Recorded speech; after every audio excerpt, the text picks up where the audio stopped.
जानी खैलू तू हो क्रिया हमर नाम के नईखे फिक्रिया त काहे खैलू ए जान हमर रो लगा के तू क्रिया लागता बर्बाद कोई के मानबू आबाद हमरे चक्कर में पड़ी के कर दिहलु बर्बाद जब खैलू हमर क्रिया जान तोरा नइखे फिक्रिया जब खैलू जान क्रिया जान तोरा नइखे फिक्रिया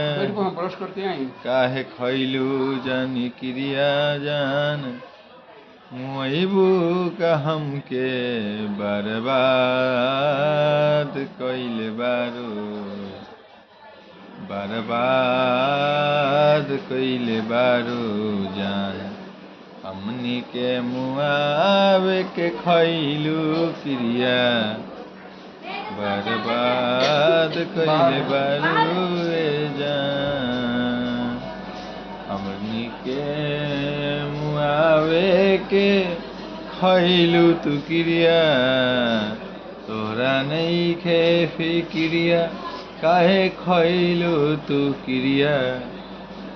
बबुआन साहेब के मुआवे के बाटे तहरे फिक्रिया जब खैलू तू हो क्रिया काहे जान करलू फिक्रिया भगवान जी के तोहके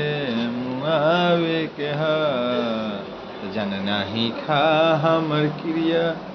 नहीं कर तू फिक्रिया